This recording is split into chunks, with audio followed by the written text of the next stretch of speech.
everyone, I'm Alan from 3-4, and this is Minecraft Dungeons, the latest game to hit the Xbox Game Pass, and it's available to buy as well for the Xbox One and the PC for £16, which, you know, it's a good, healthy budget price. I'm glad that they sort of recognize that this is not something that should really cost full price, and that is a very good price for the game. But going into it, I mean, like, having heard of it initially, I didn't have very high expectations overall. I kind of just thought, well, this, you know, it's just going to be a dungeon crawler set in the Minecraft universe with a Minecraft skill in it. You know, what can you do with that? However, on the other hand, part of me did think, well, actually, you know, it's 2020. People are doing cool things with basic formulas, and this is Minecraft, which is sort of the king of that. I'm sure they'll do something great that no other sort of dungeon crawler has ever done, and really give you a reason to invest in the game. Unfortunately, my initial expectations were met with this game. I will say I haven't beat it all yet, but so far it is very generic, very simple, accessible, I suppose you could say, but it is an extremely simple game. Gameplay is incredibly simple. You swing your sword by hitting A. Interestingly, you know, they do mix things up a bit with some of the different weapons. Going from a sword to a longer sort of spear thing was kind of cool. It gave me a larger area of effect. You also get the bow, which you can, you know, both of these weapons you can upgrade and get new ones of them, but I won't talk about that later because I'm actually not too happy with the way that that's done. But you can, you know, you get your weapons, you can level them up. You press A to swing your sword, you press right trigger to fire a bow. You can enchant the bow for it to do this like bigger area of effect bomb thing. It's kind of like having a grenade in an FPS. If there are too many of them, you can wait for all of these things to recharge and do like an explosion, and it blows a bunch of enemies up. All of the enemies are just pretty much enemies that you would face in the base Minecraft game, which is actually quite disappointing.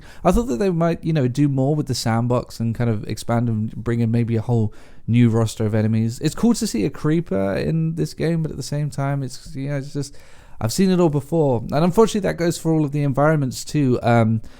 One of the great advantages of a game that's set at an angle like this, one of these sort of tabletop games, something like Diablo that inspired the game, no doubt it definitely did. One of the great things about games like that is you can kind of do whatever you want with the artwork because it can be quite static. That's why games like Diablo have this beautiful imagery and gorgeous like enemies with so much on them, and you can really do a lot with the art and make a really impressive artistic game to look at. Unfortunately, Minecraft doesn't feel that way. Minecraft Dungeons has some very kind of like generic looking environments. I think one of the issues is that I played so much of the base game and I'm so used to all of these spaces that I'm in. It doesn't feel as though they really did too much with them. Every area that I've been in just feels as though it would have been, you know, randomly generated within the base game. You know, you go through a forest and it's like, well, I've been to this forest before. And overall kind of the gameplay just feels as though you've taken the third person view Minecraft experience and just lifted it to the top. Even, you know, using weapons and stuff like that actually feels quite similar in Minecraft Dungeons to how it does in the base game, which I think is kind of peculiar. I don't know what I expected, whether I expected them to do something more with it, but yeah, it's very simplistic, and unfortunately those environments, they never blew me away. Nothing about where I am, the space that I'm in, has been particularly interesting. Sometimes there's some like rubble or some areas where they look as though they've been blown up, which is pretty cool, but you know, you'll run into a house that was the very house that you would find in a village in the base game of Minecraft. And meanwhile, you're fighting skeletons that fight in the exact same way that they do in the base game, look the same way that they did in the base game, and behave while you're behaving the same way that you would do in the base game. And everyone is just kind of doing what you've seen before. It really doesn't feel like very much of a far departure from the base game. You can get things like armor, which are a lot cooler in this than they were in Minecraft, because there are some cool costumes. I've got this wizard costume that I like using. It's really cute and really cool. Unfortunately, again, it does feel as though maybe if it didn't have the Minecraft skin on, you could do more with the costumes. I don't want to be too harsh, but you know, when you get things like, oh hey, here's a costume that's supposed to make you look like I don't know, let's go with a random item like a skeleton. It's just a few pixels change here and there. You know, it's really not very convincing, which is a shame. I I do like the fact that there's this point association between the costumes and the weapons, and I like how simplistic that is. I do think that, I get a little annoyed with some of the games with how complex upgrades have become with games, and I like it when you just sort of have, hey, here's some armor and it protects you more, and here's a weapon and it gives you more damage. And I like how there are advantages to Minecraft simplicity, and that's definitely one of those. You might pick up a cape that's more powerful than the wizard costume that you're wearing at the moment, so you strap the cape on and you can instantly notice that you can take more hits within your life, or you might pick up a bigger staff and you can do more damage, and it's actually a great and kind of addictive feeling to keep picking up different bits of loot. And speaking of loot, unfortunately, I'm not too happy with the loot system in this game. Initially, you can pick up loot from enemies. It feels a little infrequent for the kind of game that it is, but every now and then, and it happens quite infrequently. I think it happened to me about 4 times. Okay, after having recorded this, I played some more and actually found that the loot drops are a little more frequent. Maybe it's over time, or maybe I was just dumb. You will pick up items from enemies. It could be anything, really. It could be any real random item. Unfortunately, the other branch to the loot system, the infrequent loot system, is that you find emeralds in these boxes, these boxes of emeralds that are clearly marked as, hey, here's an emerald box, and then you go over there and you press A, which, by the way, you do for every single thing. You press A to swing your sword, you press A to pull levers, you press A to open doors, you press A to travel to new areas. But yeah, you press A to open this emerald box, and then you get emeralds, and you can collect those. Here's what you do with them. You take those emeralds, you go to the camp, which is the hub zone, because every game ever made has a hub zone now, and then you go to the blacksmith and you exchange your emeralds for a random item.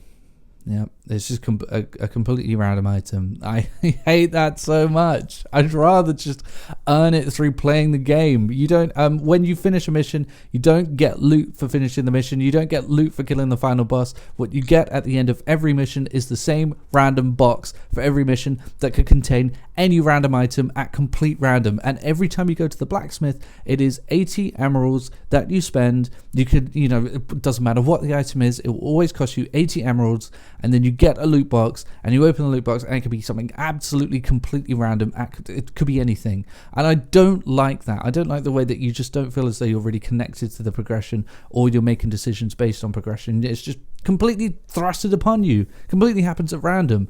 It just takes away some of the great addictive levels that come with adding all of those numbers up and becoming stronger. When everything is just completely handed to you at random, I really don't like that aspect of it. And the last thing that I don't like is this game is very poorly optimized. I was running it on an Xbox One X, and firstly it was as loud as playing Modern Warfare 2019, if not louder than playing Modern Warfare 2019. It was making my Xbox sound as though it was ready for a mission to Jupiter, and I was not happy with that. It was really taxing my Xbox. Secondly, there was crazy lag. The first cutscene, I couldn't tell you what happens in the first cutscene because it was lagging so much I had to skip it, and even then it took forever to skip.